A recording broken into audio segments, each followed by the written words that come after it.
A partir do século XVIII, né, da nossa era, obviamente, da era cristã, os teóricos de justiça eles vão deslocar o interesse deles. O interesse deles vai sair do que os gregos falavam, né? Da boa ordem política, das obrigações políticas, de como nós devemos nos comportar em sociedade, ou do propósito das instituições. Foi basicamente isso que fundamentou essas teorias da justiça.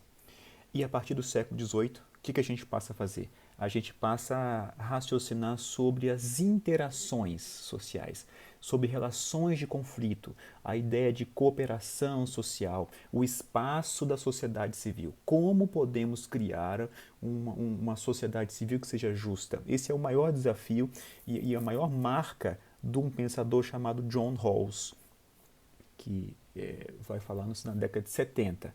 Mas vamos falar um pouco antes, do século XVIII. Por que existe esse deslocamento do interesse das pessoas que passam a raciocinar a vida em sociedade? Porque um pouco antes aconteceram duas grandes revoluções que foram muito importantes. A Revolução Industrial, a Revolução Francesa. E em razão desses elementos históricos, a questão social ela emerge como um problema a ser discutido. Por exemplo, se você pegar um autor como, por exemplo, Eric Hobsbawm, e ele vai escrever um livro chamado Era das Revoluções. E sabe como é que ele chama essa época aqui, ó, de 1789 até 1848? E vai dizer que estava acontecendo na Europa um verdadeiro cataclismo econômico e social. Ele vai descrever a sociedade europeia como uma sociedade num eterno terremoto que destroçava vidas humanas. É assim que o Hobsbawm vai descrever essa época, 1789, no ano da Revolução Francesa, até 1848. Então, em razão dessa realidade social problemática, vai surgir um paradigma de justiça social, uma teoria normativa da política que vai justificar a política contemporânea, então. Dentro desses teóricos, são vários teóricos. Dentro desse guarda-chuva teórico, eu quero destacar uma pessoa, que está aqui no slide, que é um sujeito chamado Jeremy Bentham. Quem foi o Jeremy Bentham?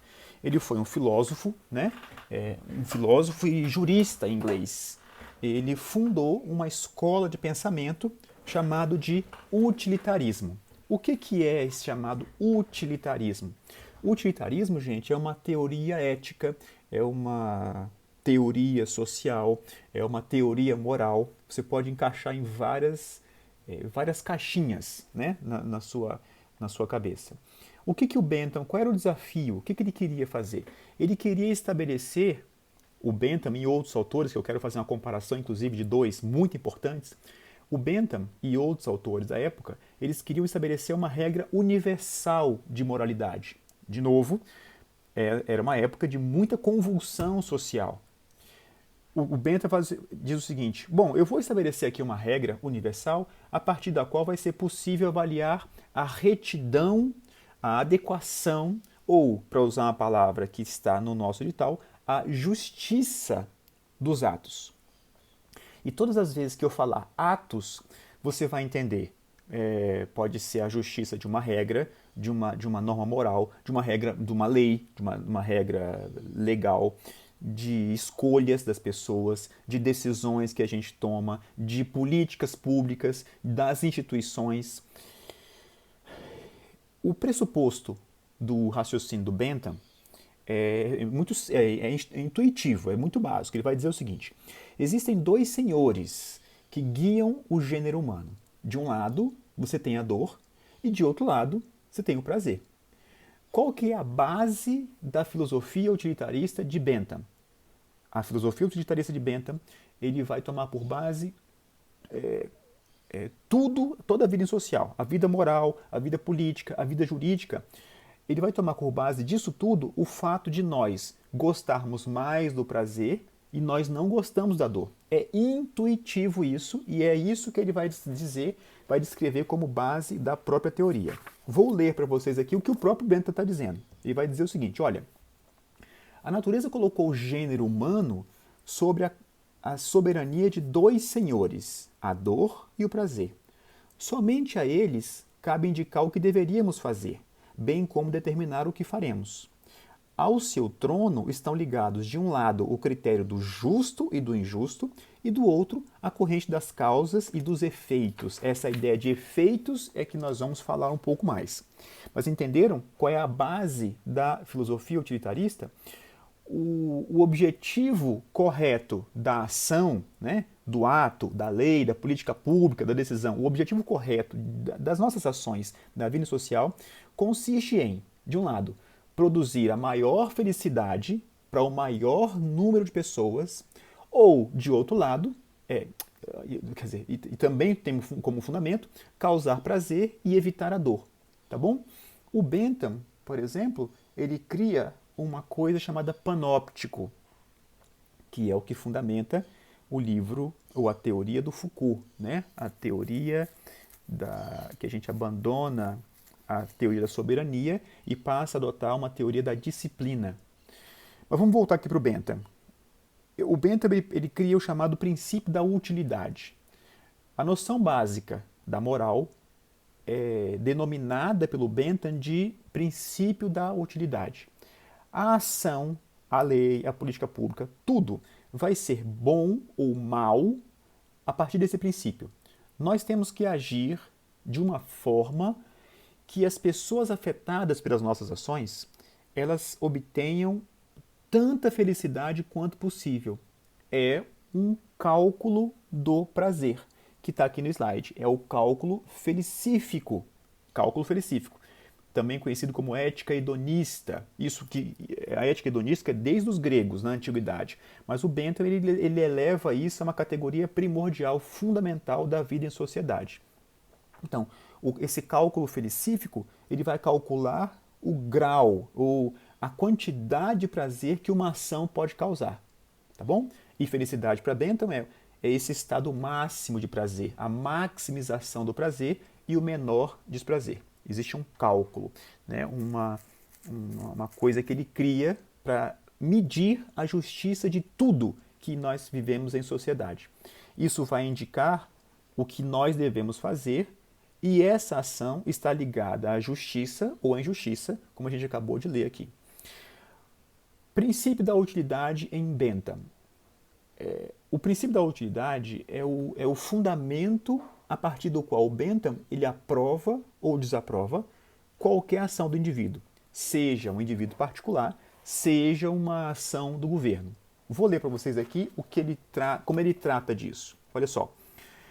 Sendo assim, pode-se dizer que a ação é conforme ao princípio da utilidade, ou, para ser breve, a utilidade em relação à comunidade no seu conjunto, quando sua tendência a aumentar a felicidade da comunidade é maior do que qualquer outra tendência a diminuí-la. Esse é o chamado princípio da utilidade em Bentham. Tá bom? Então, resumão, para a gente guardar e nunca esquecer. A utilidade ela é uma propriedade para a qual o objeto, de um lado, ele tende a produzir benefício, vantagem, prazer, bem, felicidade, e de outro lado, ele vai prevenir a ocorrência de injustiça, de dor, do mal, da infelicidade. E isso tudo a ótica de quem? Para a parte cujo interesse é considerado. Esse é o princípio da utilidade que fundamenta o chamado utilitarismo. Essa é a única teoria que na era das evoluções vários autores passam a raciocinar? Não é a única teoria, vamos dizer assim, de justiça ou teoria social que acontece. Existe um outro autor muito importante chamado Immanuel Kant. Só para que vocês saibam, como os dois, eu vou tentar demonstrar para vocês, os dois dialogam. O Kant, ele é uns 20 anos assim anterior ao Bentham, tanto no nascimento como na morte. Mas os dois passam a Revolução Francesa vivos. Eles eram vivos na Revolução Francesa. Kant veio um pouco antes e o Bentham veio um pouco depois. Em Kant, nesse diálogo que ele estabelece, que ele trava com Bentham, ele vai dizer o seguinte: as consequências dos atos, elas não são tudo. Existem direitos, existem deveres que não dependem das consequências sociais do que a gente faz. De novo, os direitos humanos dependem muito do Kant. A ideia segundo a qual as pessoas têm que ser tratadas como pessoas pelo simples fato de serem pessoas e não porque são úteis para alguma coisa, não porque são úteis ao capitalismo, não porque são pagadores de impostos. Não, as pessoas merecem um tratamento digno pelo simples fato de serem seres humanos. Daí a importância do Kant para a formatação dos direitos humanos, tal como a gente começou a criar mais ou menos nessa época. Vou ler para vocês aqui qual é o objetivo desse livro importante chamado Fundamentação da Metafísica dos Costumes, para a gente entender essa ideia de paradigmas éticos, paradigmas de justiça. Diz aqui o Kant: a presente fundamentação nada mais é do que a busca e fixação do princípio supremo da moralidade. Entendam, todos os dois estão escrevendo num momento de caos social, de muito problema social. Então eles vão tentar descrever como é que nós podemos colocar ordem na casa, como é que a gente coloca disciplina na vida em sociedade. Então, nós já vimos aqui que o Bentham diz o seguinte: olha, basta você colocar na cabeça das pessoas que a ação delas, ela vai ser aferida, a justiça da ação, a moralidade da ação, ela vai ser medida a partir da consequência do que ela faz. Se causa maior prazer e diminui a possibilidade de dor, é uma ação adequada, é uma ação moralmente adequada. Aí o Kant ele vai criticar o Bentham sem mencionar, sem falar o nome do Bentham. Veja só o que o Kant está dizendo aqui na Fundamentação da Metafísica dos Costumes. Ele vai dizer assim, ó: uma ação praticada por dever tem o seu valor moral, uma ética do dever, uma deontologia. Você age e faz o certo porque é o certo. Você não faz o certo porque você quer se dar bem, não faz o certo porque vai gerar uma consequência. Não, você faz o certo porque simplesmente é o certo. Então, uma ação praticada por dever tem o seu valor moral, não no propósito.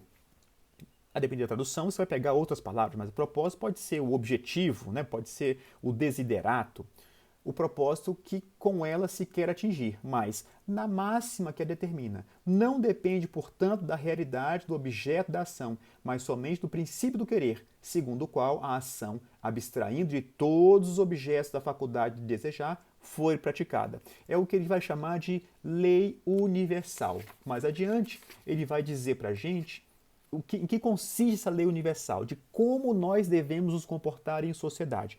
É uma teoria de justiça, é uma teoria da ética, como se comportar em sociedade.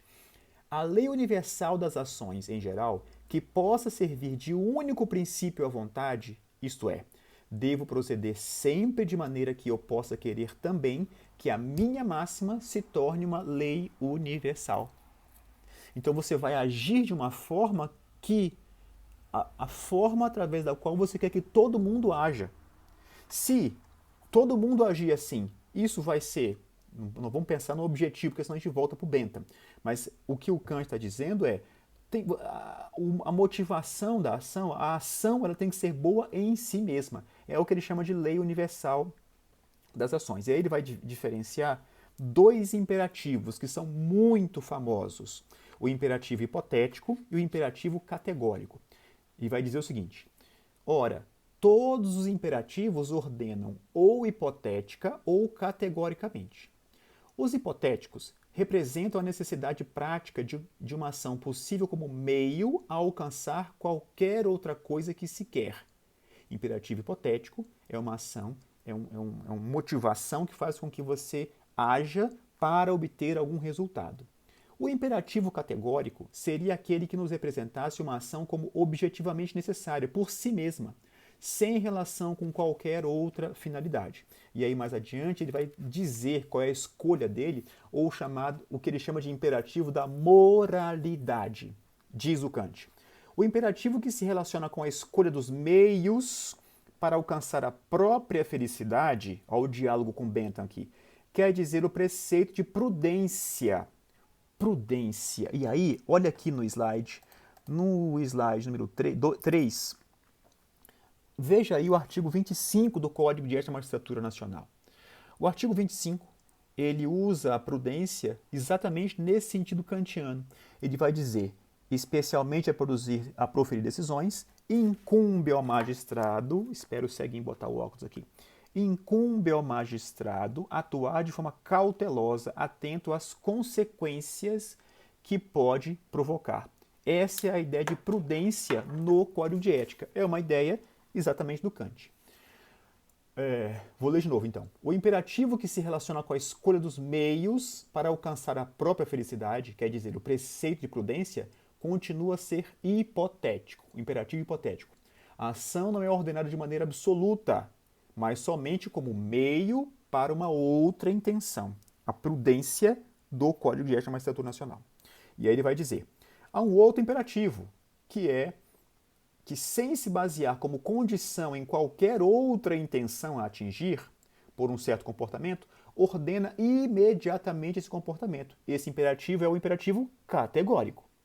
Não se relaciona com a matéria da ação e com o que dela se deve resultar, mas com a forma e o princípio de que ela mesma deriva. E o essencialmente bom na ação reside na disposição, seja qual for o resultado. Esse imperativo pode chamar-se de imperativo da moralidade. Então entendam que nessa época, da chamada Era das Revoluções, uma nomenclatura do Hobsbawm, nós temos tentativas de descrever como nós devemos nos comportar em sociedade.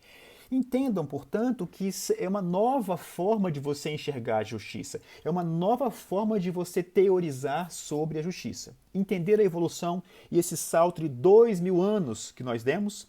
Nós temos um caso, por exemplo, do medicamento mais caro do mundo. Isso caiu em prova. A questão dizia, bom, você tem um medicamento que custa, sei lá, 10 milhões de reais para uma pessoa só. Então, no aspecto deontológico, ou na chamada ética do dever, ou na ética do útil, você defere ou indefere o medicamento. Se você se filia a uma corrente deontológica, a uma corrente kantiana, a ideia de que as pessoas têm que fazer o bem porque é o bem, porque a gente espera que seja assim, então você manda pagar o medicamento. Agora, se você for um teórico, um adepto do paradigma utilitarista, você vai pensar o seguinte, peraí, eu vou salvar uma vida, mas vou deixar um bocado de gente sem tratamento médico, porque os recursos são escassos. Então, se eu sou adepto da teoria utilitarista, eu não mando pagar o medicamento. Entenderam? São dois caminhos, dois autores que são contemporâneos, que descrevem a realidade de uma forma assim diametralmente opostas, um do outro. Então, só voltar para Bentham para a gente entrar aqui no que eu quero entrar com vocês. Em Bentham, o objetivo da moral, o mais elevado objetivo da moral é maximizar a felicidade, assegurar a hegemonia do prazer sobre a dor. E aí, esse cálculo, que ele vai chamar de cálculo felicífico, vai passar necessariamente pela análise da consequência do ato. E a minha hipótese é, nós no Brasil não adotamos uma lógica deontológica. Existem várias normas, inclusive no Código de Ética da Magistratura, que tratam da ideia segundo a qual o magistrado, quando ele vai decidir alguma coisa, ele tem que estar atento às consequências do ato. Então vamos parar um pouquinho e conversar um pouco sobre essa ideia do consequencialismo dentro de uma caixinha um pouco maior. Onde é que o consequencialismo está dentro das teorias filosóficas do direito? Vamos lá. O consequencialismo ele está dentro de um guarda-chuva teórico grande, né? uma matriz teórica um pouco maior, que é conhecida como pragmatismo. Vamos falar então um pouco sobre o pragmatismo, só dar umas características genéricas dele, falar de duas outras características do pragmatismo e a gente para e entra um pouco no chamado consequencialismo. Vamos lá. Pragmatismo, do ponto de vista jurídico, né, você pode descrevê-lo de duas formas, como está aqui no slide. Numa primeira figura, uma primeira vertente, a primeira abordagem do pragmatismo, você vai mencionar ou descrever o pragmatismo como um método de solução de questões jurídicas. Está no slide. É uma teoria de como decidir. Nessa vertente, nessa perspectiva, nós estamos falando de uma teoria de primeira ordem. É uma teoria que vai dizer como decidir alguma questão, tá bom? Pragmatismo filosófico pode ser uma questão genérica, mas como nós estamos falando aqui no concurso da magistratura, nós estamos falando de uma questão, um caso específico. Como decidir no caso específico.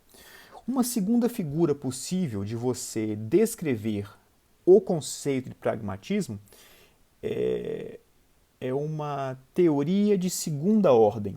É uma teoria que vai descrever qual teoria será usada para proferir uma decisão judicial. Você pode descrever o pragmatismo nessa segunda vertente, nessa segunda figura, como uma meta-teoria normativa. Não é uma teoria sobre o que decidir, é uma teoria organizando o critério de decisão. Então, no slide diz, é uma teoria de como decidir qual teoria deve ser usada para decidir. Portanto, é uma chamada teoria de segunda ordem, é uma meta-teoria. Os predicados, o instrumental do pragmatismo, ele é utilizado para resolver qual teoria de primeira ordem vai ser posta em prática. Deixa eu dar um exemplo para que vocês saiam desse mundo teórico da filosofia e enxerguem o que eu quero chamar a atenção de vocês. Quando você, por exemplo, tem duas regras que são antinômicas, antinômicas, você tem critérios de resolver isso. Você não pode escolher que norma vai decidir. Então, o positivismo ele cria os critérios. Então, ele vai dizer que a norma posterior prevalece sobre a norma anterior, que a norma mais importante prevalece sobre a norma menos importante, hierarquicamente, do ponto de vista hierárquico, do ponto de vista da pirâmide normativa kelseniana. E a norma mais específica prevalece sobre a norma genérica. Então, você tem critérios de solução das antinomias aparentes de normas. Então, você tem uma teoria para decidir. Agora, quando os critérios eles se conflitam entre si, qual dos dois você vai usar? Então, por exemplo, você tem uma norma mais recente, que ela é hierarquicamente inferior do que uma norma anterior, que é hierarquicamente superior.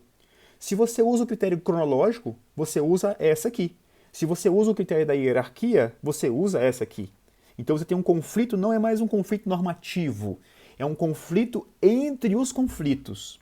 Então, se você lembra do Bobbio ou da Maria Helena Diniz, ela escreveu um livro sobre isso, você vai usar essa meta-teoria, essa teoria de segunda ordem. Então, quando o critério cronológico e o critério da hierarquia conflitam entre si, você usa a hierarquia. Quando o critério cronológico e o critério da especialidade conflitam entre si, você vai dar força ao critério da especialidade. Então, os critérios cronológico, especialidade e hierárquico, você tem dois critérios que são fortes, quais sejam hierárquico e da especialidade. E o critério cronológico é o critério fraco. Então, onde quer que esteja o critério cronológico, ele vai perder. Agora, quando você está diante de um conflito entre o critério da especialidade e o da hierarquia, a resposta que o Bobbio dá e a resposta que foi trazida pela professora Maria Helena Diniz é: não existe resposta certa para isso. Tá? Mas isso é uma da teoria do direito, eu só quero exemplificar para vocês em que consiste o pragmatismo como primeira figura, que é uma teoria de como decidir, e o pragmatismo como uma segunda figura, que é essa ideia de meta-teoria. É uma teoria de decidir qual teoria utilizar. Vamos lá. Características dessa matriz pragmatista.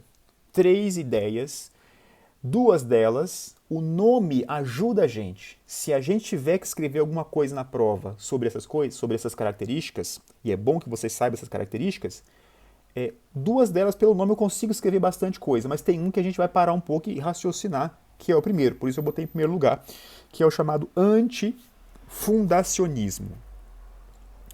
O antifundacionismo significa uma rejeição sistemática, uma rejeição sistemática a dogmas, uma rejeição a verdades absolutas, a uma verdade a priorística, para usar uma expressão kantiana, uma verdade a priorística, uma verdade fixa. O antifundacionismo ele rejeita isso.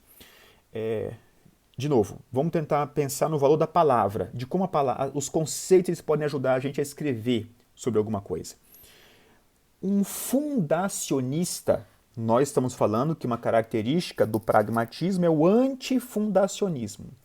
O fundacionalista, que é uma corrente contrária, o que ele busca? Ele almeja o encontro de uma fundação, de um alicerce, de uma base. Significa que o fundacionalista ele vai buscar, ele vai olhar para trás, para o passado, à procura de um começo, de um início. E a partir de lá, ele vai construindo o raciocínio dele. Então, pensa comigo que o antifundacionalismo, o que ele vai dizer? Isso vai significar uma ausência desse ponto de parada. Você explicando isso de uma outra forma, significa que você está constantemente produzindo novas investigações. Dentro dessa lógica antifundacionalista, vai sempre haver uma notinha de falibilidade no ar. Sobre a realidade, sobre a teoria, você está sempre com a pulga atrás da orelha, se você é um antifundacionalista. Ao mesmo tempo, essa pulga atrás da orelha sempre vai levar as pessoas, vai propulsionar as pessoas um esforço pela descoberta. Então, no slide, isso tudo que eu acabei de falar está reduzido à seguinte frase. O antifundacionismo, ou antifundacionalismo, ele vai negar uma fundação estática e perpétua e imutável de um pensamento. Então, a primeira característica da matriz pragmatista é o antifundacionismo ou o antifundacionalismo. Segunda característica da matriz pragmatista é a ideia do contextualismo. Aqui a palavra ajuda a gente. Se eu tivesse que escrever sobre o contextualismo, eu saberia o que escrever. Então, o contextualismo vai defender o quê? Basta você pensar, raciocinar e aprofundar no que a própria palavra diz para você. O contextualista ele vai defender a consideração do contexto social, do contexto político, do contexto histórico, do contexto cultural em toda a pesquisa.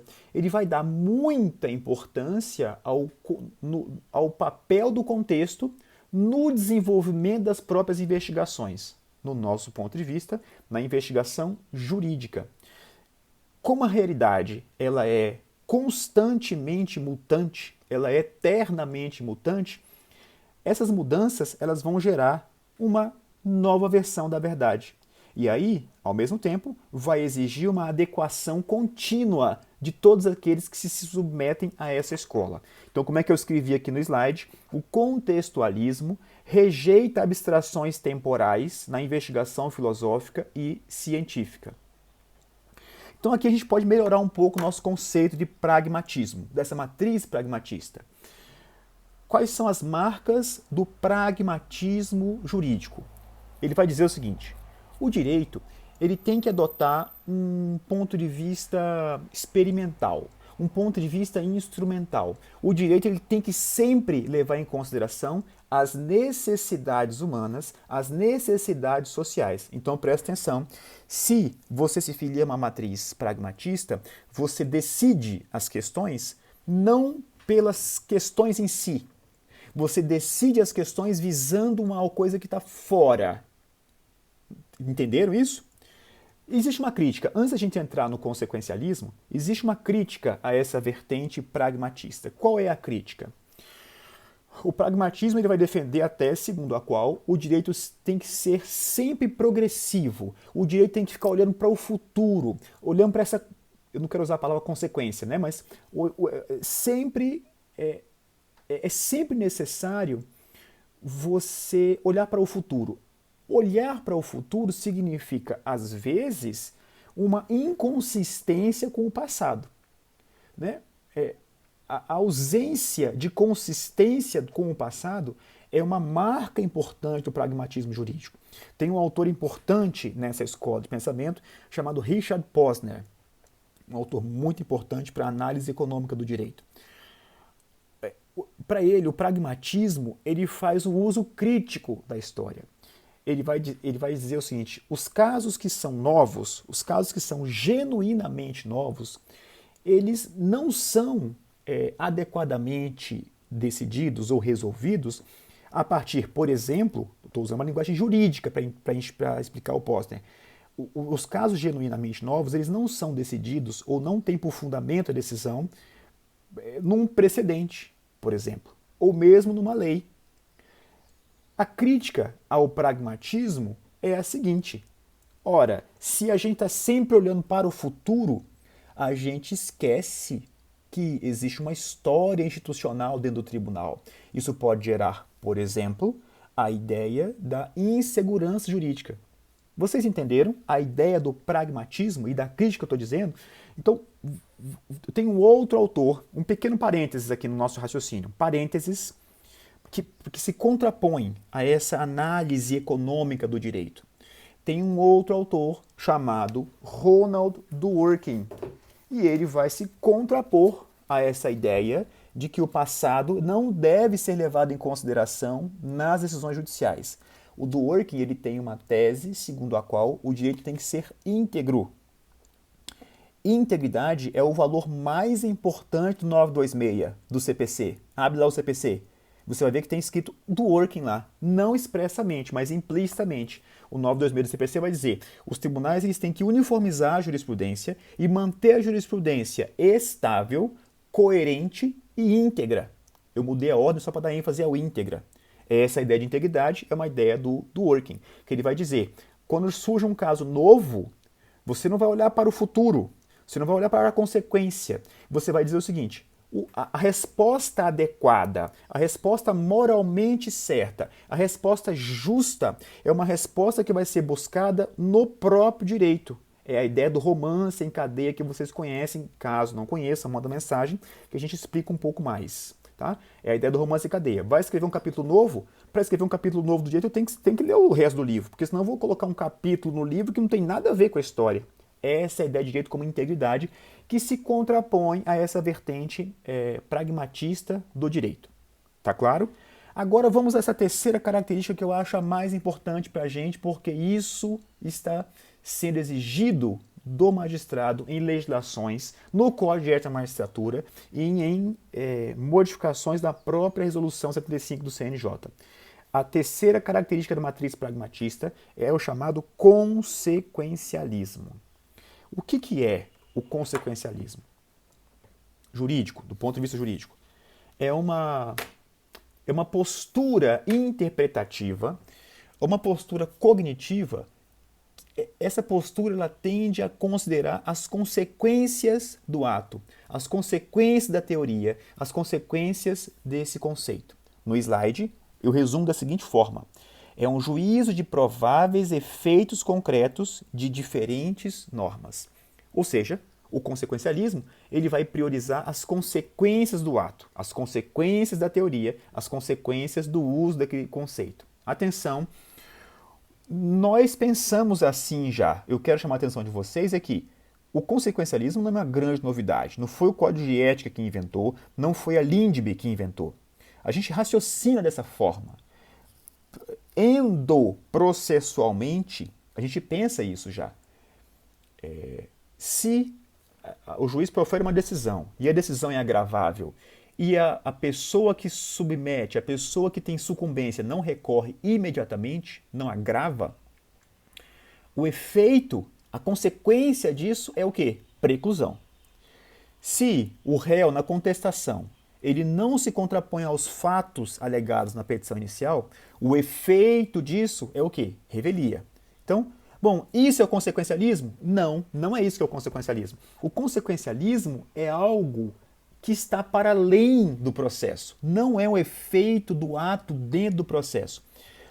O consequencialismo vai afirmar para a gente o seguinte: o processo de tomada de decisão, nessa característica do pragmatismo, ele vai pedir que o juiz não olhe só para o caso concreto.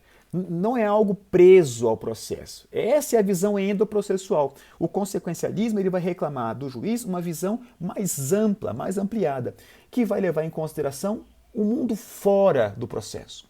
Vou dar um exemplo para vocês entenderem o que é um pensamento consequencialista, que faz parte dessa característica da matriz pragmatista.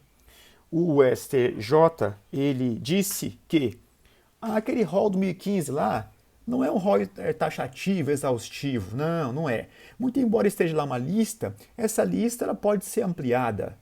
Não foi isso que o STJ decidiu? Se você pegar os fundamentos dessa decisão, o fundamento é, gente, mas a gente vai aumentar muito a quantidade de mandado de segurança contra a decisão judicial se a gente não ampliar as decisões agraváveis. Então, para tomar a decisão, o STJ não comparou normas, não usou jurisprudência. O STJ adotou uma postura consequencialista. Se nós mantivermos desse jeito, o que isso gera no mundo real? Não estou olhando para dentro do processo, estou olhando para o direito como sistema, o tribunal inteiro, o poder judiciário. Está entendendo?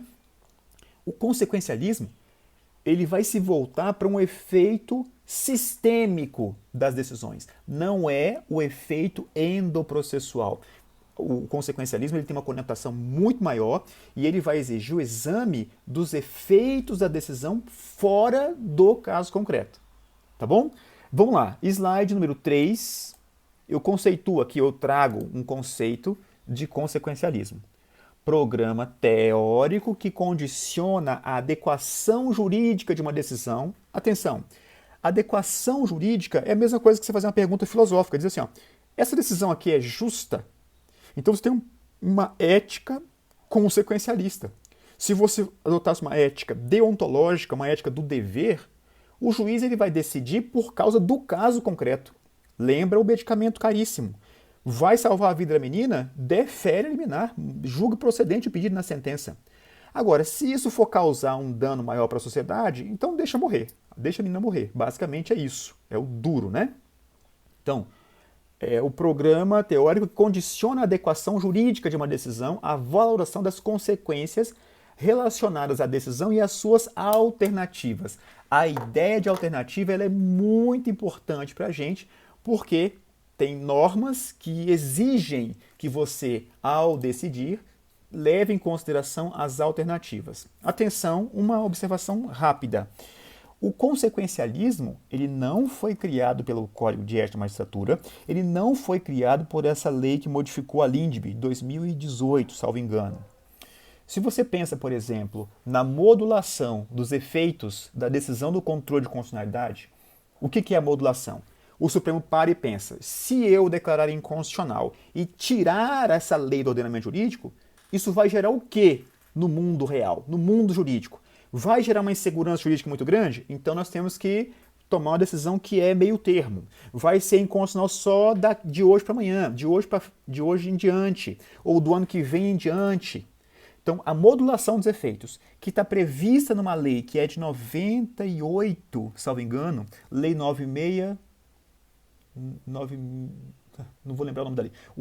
A lei da ADI e a lei da DPF, Lei 9882 da DPF, que são de 99, muito embora não usem a palavra consequencialismo, eles usam o consequencialismo para fundamentar a possibilidade de modulação dos efeitos da decisão. Tá claro isso? Consequencialismo não é novo, tem várias leis que prevêem isso, mas não é novo, e eu acho, a minha hipótese é, isso se tornou o paradigma da justiça brasileira. Vamos lá. Vamos ler aqui nesse slide número 3, além do conceito de consequencialismo, porque o conceito é construído a partir dessa ótica legislativa aqui. O Código de Ética, nós já lemos. A LINDB, no artigo 20, diz que, tanto na esfera administrativa, controladora e judicial, toda decisão tem que levar em consideração as consequências práticas da própria decisão. E o parágrafo único, que é o que mais interessa para a gente, é a motivação dessas decisões, ele vai demonstrar duas coisas, a necessidade e a adequação da medida imposta, e no final diz assim, ó, inclusive em face das possíveis alternativas. Por isso eu dei ênfase à ideia de alternativa aqui. E o CPC, no 489, parágrafo 2º, também vai mencionar a ideia de alternativa. No caso de colisão entre normas, e aí eu quero parar um pouquinho, abrir um pequeno parênteses e tratar dessa expressão, colisão de normas. O juiz deve justificar o objeto e os critérios gerais de ponderação, alexi, enunciando as razões que autorizam a interferência da norma afastada e as premissas fáticas que fundamentam a conclusão. Vamos lá. Um pequeno parênteses, especificamente sobre essa ideia do 489, parágrafo 2º do CPC, que autoriza a possibilidade de colisão entre normas. Vamos lá. Você sabe melhor do que eu que uma das marcas do pós-positivismo é essa divisão da norma jurídica em duas espécies, norma jurídica, gênero, em duas espécies. Ou a norma é regra, ou a norma é princípio. Quando você tem uma antinomia jurídica, você tem uma antinomia de duas regras. Uma diz, saia do escritório. A outra diz, fica no escritório. Antinomia. Se você cumpre a primeira, você necessariamente está descumprindo. Você está fazendo um ato ilícito em relação à outra. Então você resolve isso pelos métodos tradicionais, cronológico, especialidade e hierárquico, regra. Quando você tem uma antinomia, uma colisão entre dois tipos de norma, chamada de princípio, não existe essa possibilidade de critério cronológico, hierárquico e da especialidade. Você tem uma outra forma, uma outra teoria para decidir essa colisão entre dois princípios, que é esse juízo de ponderação, ou o que o dono da teoria chama de máxima da proporcionalidade. Nós vamos falar sobre esse nome, inclusive, um pouco adiante. Mas vamos lá. O que o CPC basicamente está dizendo para a gente é: existe a possibilidade do juiz afastar uma regra, ele está falando de colisão de normas, ele afasta a aplicação de um princípio para usar o outro princípio, desde que ele fundamente essa escolha. Até aqui tudo bem? Tudo bem. Agora, se ele está falando de colisão de normas, ele está dizendo colisão de regra e princípio. Então, o que o legislador está autorizando a gente fazer é uma ponderação entre duas regras. Duas regras válidas, vigentes, eficazes, e o juiz vai deixar de usar uma regra vigente, válida, eficaz. Pode isso, gente? Pode isso? Tem muita gente criando caso em relação a isso. Uma explicação possível para descrever a possibilidade jurídica desse 489, parágrafo 2º, é falar de uma coisa que um sujeito chamado Herbert Hart chama de derrotabilidade, ou, dependendo da sua tradução, derrotatibilidade. Vamos lá, uns minutinhos só. Hart é positivista. Um positivista, ele vai dizer para a gente o seguinte: se estão presentes os requisitos necessários, os requisitos suficientes para usar essa regra obrigatoriamente ela tem que ser utilizada. O juiz não pode abrir mão de usar uma regra, diz o positivista. Mas o Hart vai dizer o seguinte: mesmo sendo positivista, ele cria uma teoria dos limites da lei. Ele vai dizer o seguinte: essa regra ela tem uma aplicação prima facie, uma aplicação pressuposta. Mas existem casos que uma regra, muito embora preenchidos os requisitos para a sua aplicação, ela não vai ser usada num caso concreto. Mas aí o Hart vai dizer o seguinte: lembra que ele é positivista. E isso vai acontecer em casos muito atípicos. Essa atipicidade significa que aquela regra ela vai ser derrotada. Em outros termos, os efeitos jurídicos daquela regra eles são afastadas. E por que elas são afastadas? Em razão de uma exceção que o legislador, quando fez a norma, ele não podia prever de forma antecipada. Quando o legislador elabora uma regra jurídica, uma regra jurídica, ele vai disciplinar situações que são comuns, uma situação típica. Segundo Hart, a derrotabilidade ou derrotatibilidade é um fenômeno jurídico que é caracterizado pela expressão que ele chama de ao menos que ou a não ser que. ele explica aqui a teoria e no final ele diz assim, olha, mesmo essa regra que tem essa previsão implícita, a não ser que ainda assim é uma regra. Diz o Raj, uma norma, só a conclusão, né? Uma norma que termine com as palavras a não ser que continua sendo uma norma, continua sendo de observância obrigatória, porque o Raj ele é positivista. Um exemplo, antes de a gente fechar o parênteses, um exemplo dessa ideia de derrotatibilidade, para a gente entender a possibilidade do juiz fazer uma ponderação entre duas regras. O Supremo Tribunal Federal, ele leu lá na Constituição aquela regra de ocupação da presidência da República em caso de impedimento do presidente e do vice. Então, em caso de impedimento ou de vacância desses cargos, quem é que vai ser chamado sucessivamente para poder ocupar o cargo? Presidente da Câmara, presidente do Senado, presidente do Supremo Tribunal Federal. Tá bom? É a regra. Então, preenchido o requisito da regra, a consequência jurídica da regra tem que ser usada. Ou seja, presidente da Câmara é chamado, presidente do Senado é chamado, presidente do Supremo Tribunal Federal é chamado. E nessa ordem, obviamente. Aí o Supremo falou o seguinte, não, mas tem uma coisa aqui que o legislador não previu. Vamos imaginar que esse país seja um país de muito político ladrão, por exemplo. Vamos imaginar, né?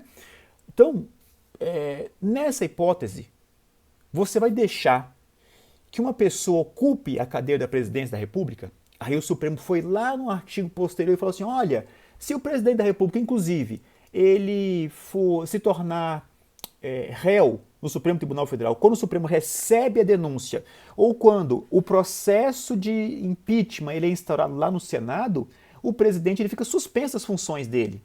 Então o que o Supremo decidiu? Se o presidente da Câmara, o presidente do Senado ou o presidente do Supremo Tribunal Federal forem réus em um processo criminal no Supremo Tribunal Federal, ele não pode assumir a presidência da República. Ou seja, a consequência jurídica prevista na regra não vai ser utilizada no caso concreto. Quem é o pai disso? É um sujeito chamado Herbert Hart. Ele é que vai justificar filosoficamente a possibilidade de haver uma decisão do juiz que não segue uma lei específica para o caso concreto, em razão desse a não ser que, dessa derrotatibilidade. Numa família civilística, numa família romanística como a nossa, para o juiz não seguir uma lei, ele precisa de um fundamento teórico, filosófico bastante denso, para que essa decisão seja considerada de forma adequada e fundamentada nos termos do Código de Processo Civil. Bem, o que eu quero chamar a atenção de vocês é em relação a esse conceito que eu coloquei aqui no slide 3, consequências, lá em cima, consequências relacionadas à decisão e as suas alternativas. Quando a gente conceitua consequencialismo em relação a um fundamento de um caminho a ser adotado em relação às alternativas, isso me lembra muito esse 489, parágrafo 2º, quando ele fala de ponderação. Quando o 489 fala de ponderação, o único autor que é lembrado é um sujeito chamado Robert Alexis, que é o pai dessa criança, dessa ideia de sopesamento, a ideia de ponderação. Então, eu não vou lembrar, vocês sabem melhor do que eu só quero dar um destaque específico em relação à necessidade. Tá? Então, eu vou deixar os slides aqui, adequação, slide 4, a necessidade, slide 5, e a proporcionalidade em sentido estrito no slide 6. Mas eu quero chamar a atenção de vocês em relação ao slide 5, por causa dessa ideia, dessa concepção de consequencialismo em relação às alternativas possíveis. E como isso é utilizado no sopesamento, na ponderação, na proporcionalidade de Robert Alexis. Vamos lá. Para você saber se a decisão legislativa ou a decisão administrativa ela é proporcional do ponto de vista teórico, você tem que saber se essa decisão ou se essa lei ela passa no teste de 3 máximas parciais: adequação, necessidade e proporcionalidade em sentido estrito. Só uma coisa, proporcionalidade não é princípio, tá, gente? Eu vou ler para vocês o próprio Alexis explicando isso aqui. Ó. Ele vai dizer assim, ó, a máxima da proporcionalidade é com frequência denominada princípio da proporcionalidade. Nesse caso, no entanto, não se trata de um princípio no sentido aqui empregado. A adequação, a necessidade e a proporcionalidade em sentido estrito não são sopesadas contra algo. Então, proporcionalidade, vai usar essa expressão na prova, usa como máxima, tá bom? Vamos lá.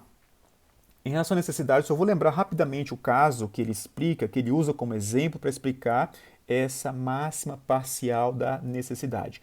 Se vocês precisarem que eu volte e explique os outros dois, manda mensagem que eu volto e explico, tá? Mas rapidamente sobre a necessidade. O caso que ele menciona é um produto na Alemanha que era feito de chocolate, mas com muito floco de arroz. Ao que tudo indica, você pegava o invólucro, né, a embalagem do produto e falava assim, ó, cara, isso aqui é de chocolate. Mas aí você ia olhar a composição do produto, você ia ver que era predominantemente floco de arroz e não chocolate. Então você está diante de uma oferta de um produto que viola um princípio constitucional, um princípio de proteção ao consumidor. Qual foi a escolha que a administração pública fez? Ele fez uma portaria e dizendo o seguinte, não pode vender mais esse produto. Ele proibiu a comercialização do produto, que mesmo sendo feito de chocolate, ele era feito sobretudo de floco de arroz. Não era um produto genuinamente de chocolate. Para que ele fez isso? Para proteger o princípio, que eu chamei aqui de princípio 2, o P2, a proteção ao consumidor. A pergunta é a seguinte, a proibição, ela é, atenção à expressão, é uma expressão do slide anterior, a proibição, ela é adequada? Adequada é o seguinte, a proibição, ela promove a proteção ao consumidor? Ela fomenta a proteção ao consumidor? Sim, ela protege. Então é adequada, porque você retira da prateleira um risco de uma compra equivocada, tá bom? Aí você vai lembrar lá da publicidade do Código de Defesa do Consumidor. Mas agora a segunda pergunta que se faz sobre a segunda máxima, máxima parcial da proporcionalidade, é a seguinte. A proibição, que eu chamei aqui de M1, ela é necessária? Para você responder essa pergunta, você tem que ter um raciocínio consequencialista. Você vai dizer o seguinte, existe alguma outra medida igualmente adequada e ao mesmo tempo menos invasiva para o P1, que eu chamo aqui no slide de liberdade profissional? Existe isso? Existe uma obrigação que é o dever de identificar o rótulo. Essa identificação ela vai combater um perigo de confusão, de equívoco por parte do consumidor. E a medida M2, o dever de identificar no rótulo, ela é igualmente eficaz, ela é igualmente adequada para o P2, para proteger o consumidor, e ela é menos invasiva para o P1. Então, essa é a ideia aqui do slide 3, analisar as consequências relacionadas à decisão e as suas alternativas. Logo, essa submáxima da necessidade é uma submáxima que você raciocina consequencialisticamente, vamos dizer assim, tá bom? De novo, não vou explicar de novo, mas eu acho que vocês já sabem disso, mas caso seja necessário, vocês ainda mandem mensagem que a gente volta nesse slide. Vamos lá. Vamos voltar aqui para esse slide, o slide número 7, em que eu trato de consequencialismo fraco, consequencialismo forte. Considerando que a gente já sabe o que é esse consequencialismo, a gente tem que saber qual é a medida desse consequencialismo para a pessoa que está decidindo. Aí eu coloco aqui consequencialismo fraco e o forte. No fraco, o que a gente vai fazer? A gente vai pegar uma decisão judicial e comparar os fundamentos dessa decisão. De um lado, você tem um fundamento com uma valoração das consequências da decisão. De outro lado, um fundamento que não leva em consideração as consequências, um fundamento puramente jurídico. Os dois têm um peso igual. Então, você tem um consequencialismo fraco. Um consequencialismo forte é o quê? O juízo de adequação ou um juízo de justiça da decisão. Nessa decisão, existe uma prioridade ou uma exclusividade na valoração das consequências. Esse é o consequencialismo forte, tá bom? E aí uma expressão que tem sido utilizada pela doutrina é o consequenciachismo. Consequenciachismo é um mau emprego do consequencialismo. Você vai usar o consequencialismo de uma forma assim pouco metódica. a investigação empírica ela vai gerar uma solução que, na verdade, ela é subjetiva. Você não tem nenhum fundamento científico para chegar àquela conclusão que você tomou. O próprio Alexis diz o seguinte: se a ciência não dá para o magistrado um caminho inequívoco, imagine, por exemplo, que você tem duas escolas, duas teorias, uma dizendo máscara e vacina são extremamente eficazes. E você tem uma outra dizendo assim, ó, máscara e vacina não são eficazes contra a Covid. Então, se a ciência não assentou a decisão, o tribunal ele não pode dizer o seguinte: então eu vou violar a liberdade das pessoas de ir e vir se ela não tiver com um passaporte de vacina. Eu não posso decidir isso, porque a ciência não me dá a solução concreta. Nesses casos, diz o Alexis, se o tribunal não tiver essa solução de forma assim muito nítida, qual é a solução? Respeita a ponderação feita pelo legislador.